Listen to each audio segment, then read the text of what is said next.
We got Mr. Keith Porter ready to teach us.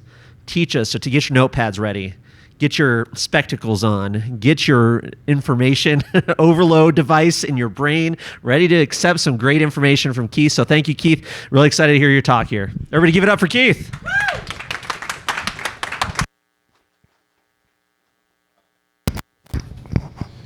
Before I get into anything, I do want to say it's been a year since I've been to a Liberty on the Rocks event. And just within this 5 minutes, it's just, I miss the energy that you guys bring, the thought process that you all have. Everybody is truly independent, and I love that so much, and I missed it so much. So give a hand up to yourselves for sure. Quick clap for yourselves for sure. All right. My name is Keith Porter. I own a marketing company, Service Connector. I help small businesses close more deals, get more customers, and build brands. Today, though, we'll be just focusing strictly on marketing liberty. Before we even get into reading that quote, let's just start by imagining. I want you guys to imagine liberty was more than just an idea. Right? Independence was more than just an idea. It was an actual movement that millions followed. Now I want you to imagine that it was you that made that difference by throwing events, packed out events, and garnishing millions of views online. Actually getting your voice heard, actually getting your point across. And that's what we're gonna be learning today. So if you didn't bring a notebook, I hope you can remember some of the things we're about to talk about. This is a wonderful quote right here. The government is good at one thing. It knows how to break your legs and then hand you a crutch and say, see, if it weren't for the government, you wouldn't be able to walk. Anyone heard that quote before? Yeah. Oh, yeah. Anybody agree with it? Oh, yeah. All right. Like I said earlier, I'm into marketing. I do live events and I do digital media, right? This is actually a photo from one of the events that I help market. Rodney, anybody in here know Rodney? Right? Yeah. Right. So I helped him market this fling golf event. This was in Virginia sometime last year. And it was amazing. It was a lot of people came out and they had an amazing time. And it was, once again, all in the name of liberty. That was just to go into more about me, what I've done. These are the 3 things we'll be going over today, right? 1, crafting irresistible events, something that Josh has done amazing at over the last few years. 2, mastering social media. And 3, tying it all in together. Let's go a little deeper into this. When it comes to creating irresistible events, the first thing that you want is a unique event. Have you ever seen someone was coming to town, or maybe you had a friend that did music when you were growing up, and they invite you to every show that they ever had? You eventually say, hey man, I done seen you enough, right? Maybe next time, right? After the 3rd or 4th time. That same thing happens when you have the same themed event over and over again. No matter who's throwing it, no matter who's coming out, I've heard that name before, I know about them. It really makes no sense for me to get up and go out because I've been there, I've done that, I've experienced that. So each time that you're thinking about creating an event, you want that theme to be super unique. And once again, this is another picture from one of the events that I've thrown. I don't know if you know the back of this famous head here. Anyone know him? Jacob. That is Jacob. I knew the back of his head would be famous. All right. So this was another event that I threw for Handle With Care, as a private dinner event. I don't know if anyone in here was there, but this was also jam-packed. And it was another unique theme event, right? Because everything that they do is about providing the best quality bud, let's say Bud, right? And everybody in there came together and focused on that one thing, and they all took turns on that mic and expressed how they felt and the ways that they can get better at doing what they do. The second important thing is engaging speakers. I'm gonna keep referencing Josh in these because he's done such a great job at this over time. When it comes to events, you want people that's going to keep the crowd entertained, right? And I don't mean dancers, I don't mean singers, but someone that's actually interested in talking about something that has whether it's an emotional connection or just being interested in some sort. Let's see where this goes, right? But you want to have engaging speakers coming out to those events, right? The next thing will be that interactive elements, right? So once again, Josh, he brings food, he brings drinks, right? I don't know if he brings them, but they're here. Okay, they're here every time, right? So you want to have something that's interactive that people can actually, physically do, right? That's something else that's super important when it comes to creating those irresistible events. Next is networking opportunities. So partnering with people.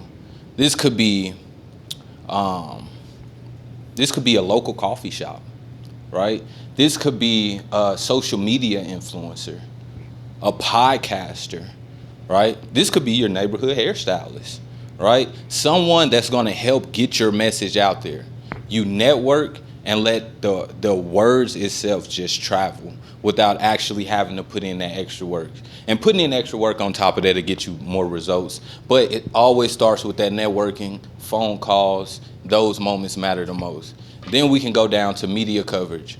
You don't have to break the bank on media coverage, right? Once again, that could be a podcaster, right? That could be your friend that always gets on Facebook daily and rants, right? If you're gonna rant today, Kevin, make sure you put what we have going on this weekend in there. You get 120 people come laugh at you.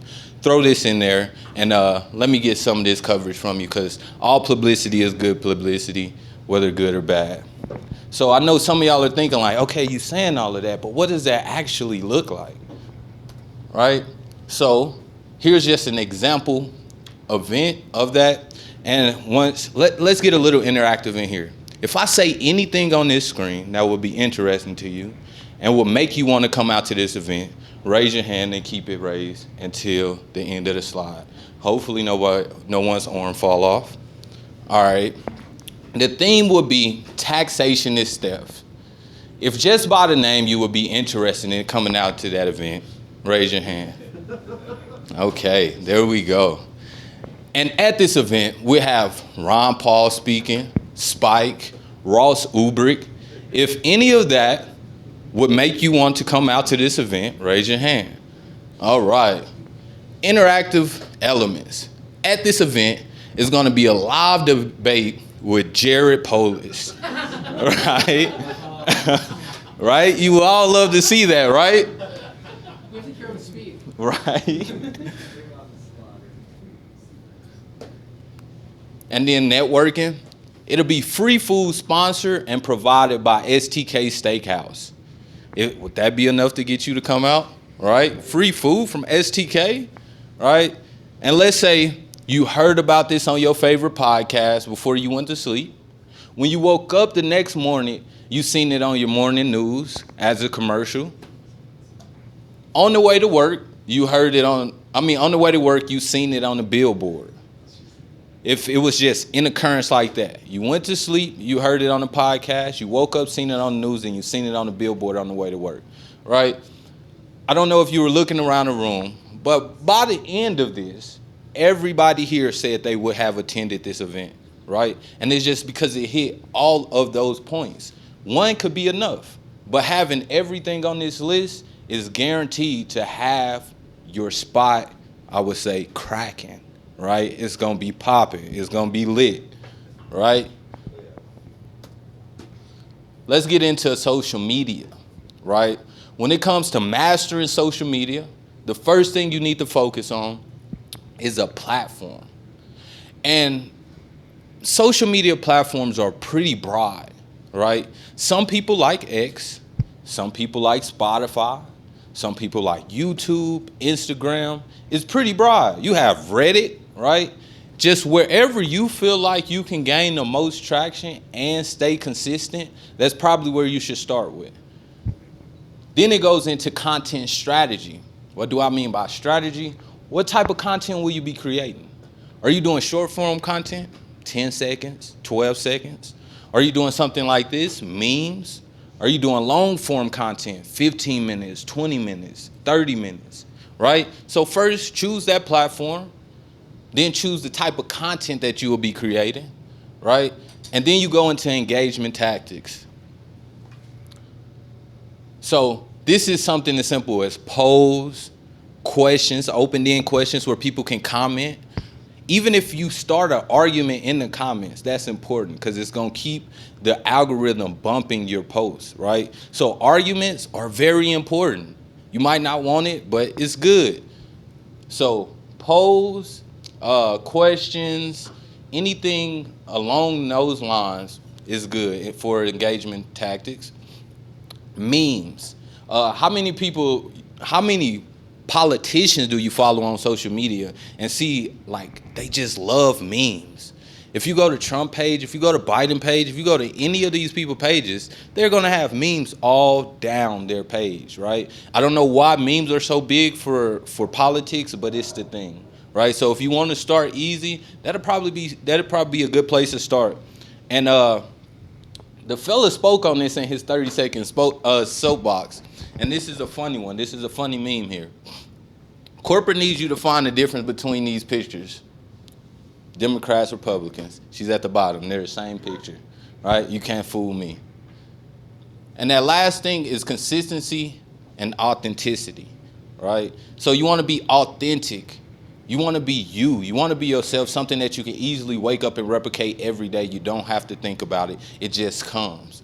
That's going to be super important on top of being consistent, right? So once people get hooked to you because of how authentic you are, now it's like Netflix. They want to binge watch. They wake up, they open that platform, they're following you. They want to see your content. They might not reach out and say, hey, where is it today? But you might be bothering somebody because you chose not to post today. So once you get rolling, make sure you stay consistent. Same times, same days of the week if you're not posting every day. Just be consistent and be you at the end of the day. So this photo right here just goes to show you, because I know it sounds like, well, I know nothing about social media. I have no following. And these are actual screenshots from pages that I own. Faceless pages, right? 1.1 million views, 27,000 likes, 711 comments off of a 12-second video, right? And it sounds like, okay, well, you built that platform, right? This page has 74 followers. You don't have to have a huge following to get these type of numbers. 616,000, 627,000, 483,000. It comes down to that consistency and being you, pushing that same message, and they're going to come back for it. And like I said, you're going to have people arguing in the comments, but that's good because they're going to come back to argue. I'm going to come to this page tomorrow to see what silly things he has to say, so I can be in the comments arguing with whoever agrees with him. So you don't need a super big following. You just need to be consistent and be yourself. Which platform is that? This is Instagram. These photos show exponential growth and views over time achieved solely through organic social media efforts. By focusing on authentic, value-driven content, we can achieve massive reach without breaking the bank. Organic social media is a great equalizer. It allows us to compete with big budget campaigns and even playing field. So let's get into the third thing, tying it together, right? So unified brand elements. That's when you say what you mean, do what you say, and be consistent with that across the board. No changing, no switching because someone else is different. stand you all the way across the board, regardless what it gets you into, regardless what you have to stand on. And once again, that consistency is key. It doesn't matter what's going on, even if it's a shaky situation for you. You have to still stand on those morals, because at the end of the day, that's your brand, and that's what people see you as. And the second that you start to flip up and switch up, they're not going to believe in you no more. They're going to tear you to shreds, especially in today's social media world. They just find any type of hole to poke in what you have going on. And that third thing is the impact that comes behind it, right? Doing those things will bring a major impact. And the reason I got Chick-fil-A back here, I'm not sure if anyone knows the Chick-fil-A story, how it became one of the biggest fast food restaurants it is. Anybody knows it? All right, okay, cool. Don't get bored and fall asleep while I fill everyone else in.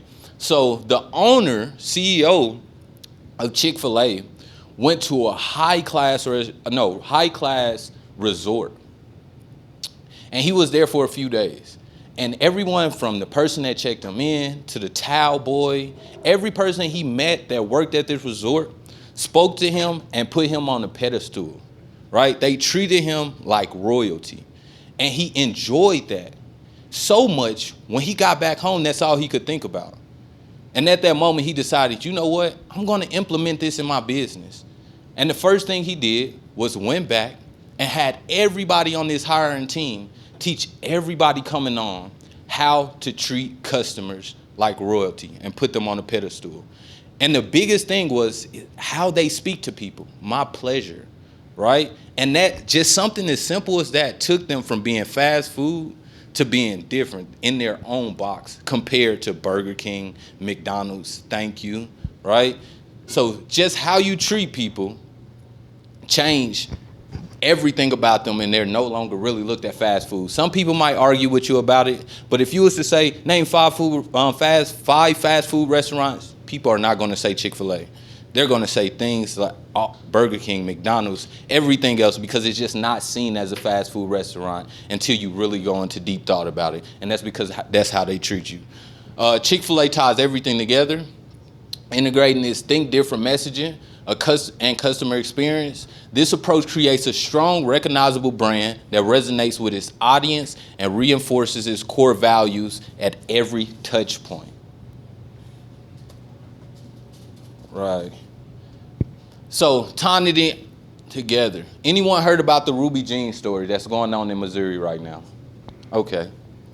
So this guy, Chris Good, he owns a juice restaurant. He does juice bars, juice drinks. And right now, he's going through a battle with the state of Missouri because the taxes on his property was raised 657% in 1 year.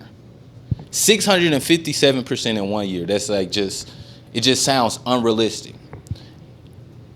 He's a prime example of how tying it together all works.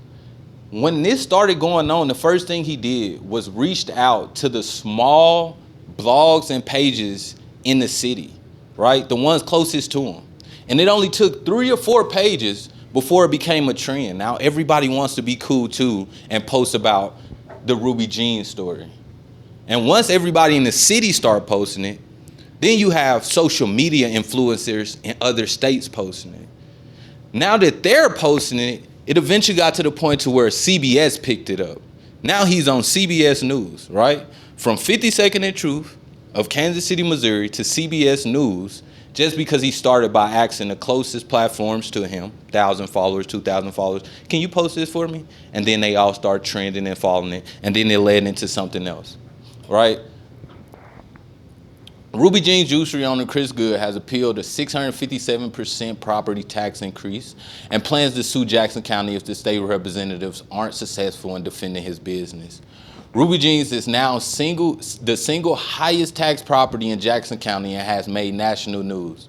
The reason it's so high is that the previous owner of the building did not apply for tax abatement after renovations.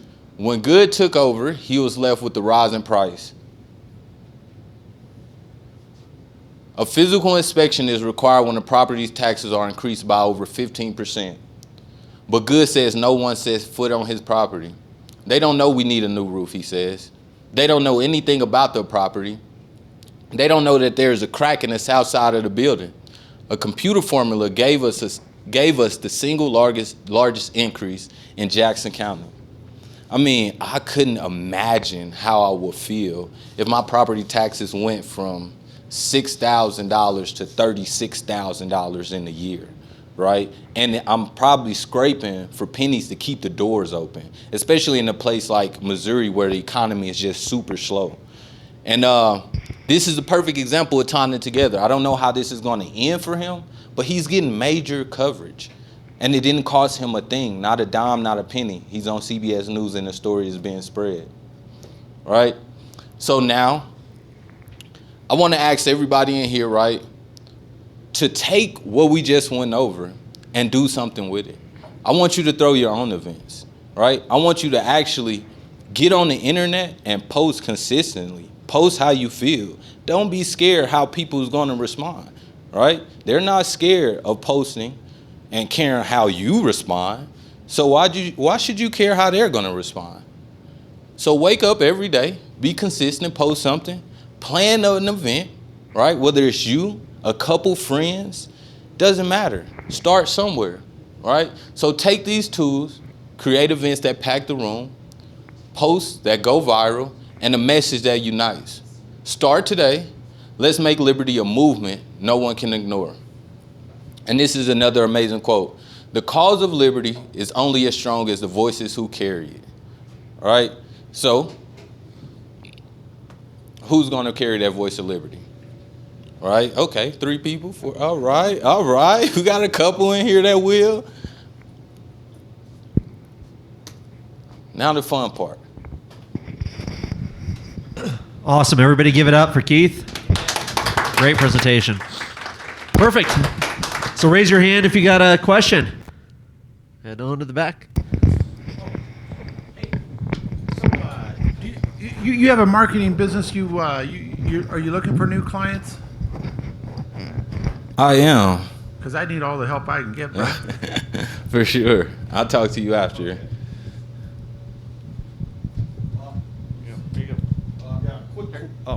Question on social media. What do you think is the best platform, easiest, most effective out there? And I know that used to be Facebook, but I don't think that's true anymore. So I'm definitely curious to what you have to say.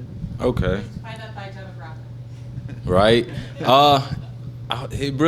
I will say, do you mean like for just like initial boost, like just straight off the bat? Yeah, I'd say like easy, and as far as, I mean, obviously YouTube's probably the best for videos, but like, yeah, I'd say like memes and short videos. Memes and short videos. Yeah. YouTube and Instagram. You can go YouTube and Instagram.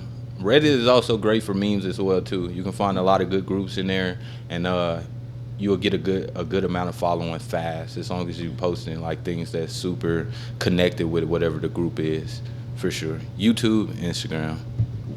Awesome.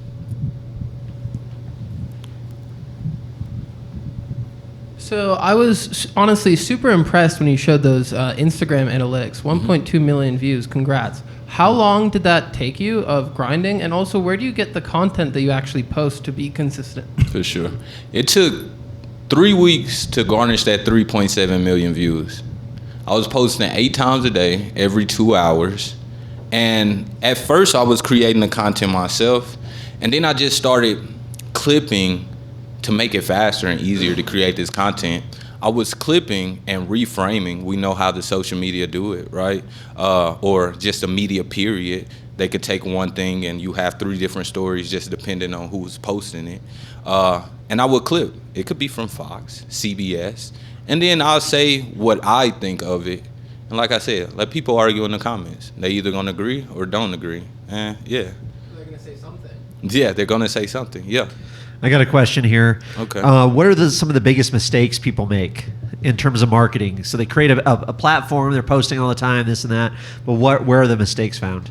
I would say that inconsistency. People aren't being consistent, and not sticking by what gains the traction.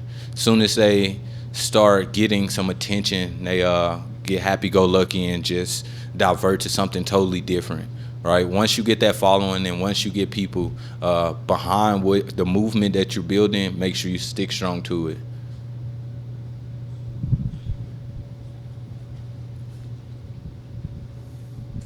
So I think that there's a real hunger within social media for like authentic content, but at the same time, professionally produced things can.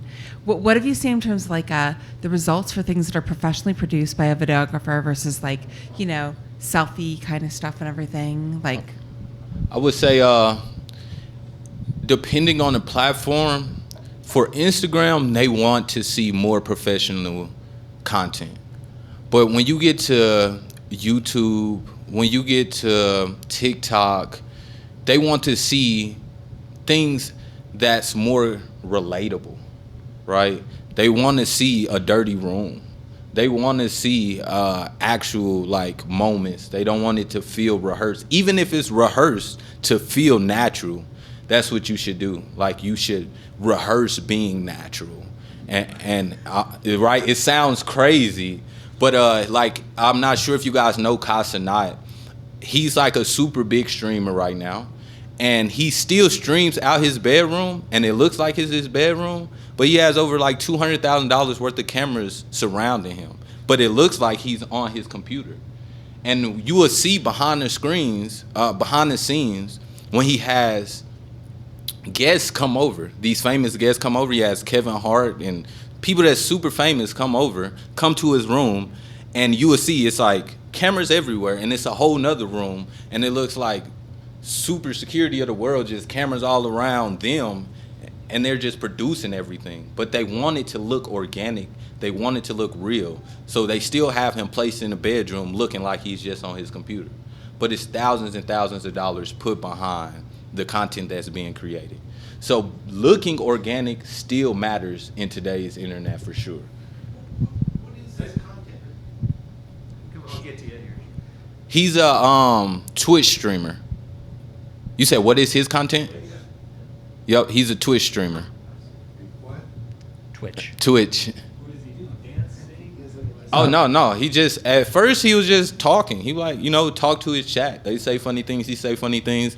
Then it got to a point to where he was big enough and he started inviting famous people over. So now they get to see them interact with each other and just have a good conversation or laugh or joke it up for an hour or two. And that's all his content is right now. He's not like Mr. Beast, where he's producing these big stages and these events, right? That's the type of thing Mr. Beast does, right? He creates, he did the Ninja Warrior style thing, and $1 million if you stick your hand on the car for this long. Ka doesn't do that. He's in his bedroom with guests, talking all night, having sleepovers and things like that, just to keep it looking organic. So I have a question on shadow banning. I don't know if you know anything about this or if you have any strategies to get around it, but I've certainly seen it in particular with the Liberty on the Rocks account. Mm-hmm. So we're on Twitter or X, and I compare it to Liberty on the Rocks Colorado Springs. We have double the followers than they do. We get tweets from bigger accounts way more often, yet they almost always beat our numbers. Almost every single tweet, they get double the tweets that we do. So I'm just curious if you know anything about how these algorithms work and any ways to get around them. So I will say this. When it comes to bigger pages, it's hard to get your interaction rolling if it hasn't in a while, right? The algorithm much rather push out a smaller page than to continue to boost a bigger page that's not paying them. Right? These companies and platforms want you to pay them for attention. And when they have a smaller person per se come onto the platform, they want to give them some type of incentive to keep posting content. So they're going to push the smaller page quicker than they do the bigger page, unless the bigger page is paying.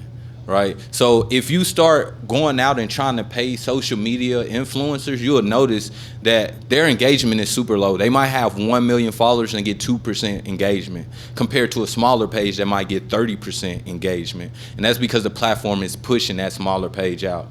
I would say the biggest way around that, A cheat code is having multiple pages and posting the same thing on every page, and you will be seen. It will get seen. Even if you combine all of those, 100,000 here, 100,000 here, 100,000 here, you're going to be seen. So I would say the best way around that is having multiple pages, and every time you post on here, you post on all of them. And you can set that up with AI or however. Thanks, I hate it.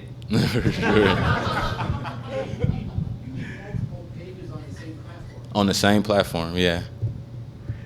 I haven't been in marketing for probably over 10, 12 years, but when I was in marketing, value propositions were a big part of it. And I don't know if that still carries forward in today's marketing, but like, what would you say to value propositions as far as what you're offering and why everything equal, why your brand of freedom would be better than the next guy's, or maybe it's a podcast that you're promoting, or I don't know, but like, where does value proposition sort of fall into it for you? Because that was a big thing in my days of marketing. Okay. So for example, you're saying, let's say you had a podcast and you were preaching or pushing the same thing of someone else in your area. The biggest thing is no one is consistent, right? No one is consistent. No one constantly does it for a year, 5 years, 10 years. People drop a couple episodes and be done with it. So the true value is consistency, to where people can binge watch you like Netflix, right? This guy's not going to post next week. And if he does, he's probably not going to be posting next year. As long as you stay consistent, that's easy enough to set you apart. But it's no such thing as saturation when it comes to social media, because there's so many people from all across the world that wants to see the same thing. If you go on your algorithm and you like dogs, you're going to see 30 dog pages. And you don't get upset about seeing it. You just follow the next one, right? And that an algorithm gonna keep pushing you dog pages. So whenever you're in a niche, it's okay. You don't have to compete, because anybody who likes that is probably gonna get to your page eventually. I got another question here. So if you didn't know, Liberty on the Rocks was basically banned from Meetup. So Meetup was a great venue, a great platform to get people to come to the events for Northern Colorado, which I run, obviously Denver, and then Colorado Springs. But now that we don't have Meetup anymore for Liberty on the Rocks, do you have any recommendations for other platforms to get good people, or get a good numbers of people to see these events and come out to these events? I would say all of them. Get on all social media. Get on all social media, and then you'll have people reaching out to you trying to build in other states. If they can't get here, they're going to be like, I wish I could, right? I would say get on every platform that you can. Every platform that you can, and push. Anybody else? Any final questions? Let's get Frank here. I'll date myself with a world's smallest political quiz. Mm-hmm. Anybody here aware of it? Or am I the only one old enough for it? Mm-hmm. Okay. Are you familiar with the world's smallest political quiz? I believe Jacob had it at an event before. Yes. Okay. Any comments on that? Okay. Sorry. I'll go back to sleep.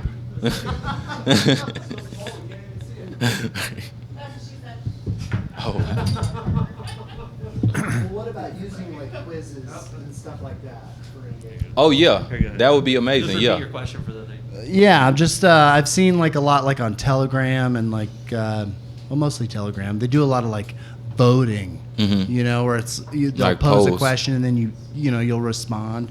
Is that effective? would you Yeah, say? polls are very effective. Yeah, any platform that see that people are entertaining whatever it is you're posting, whether it's comments, polls, likes, they're gonna just bump that. They're gonna bump that in the algorithm and show it to more people.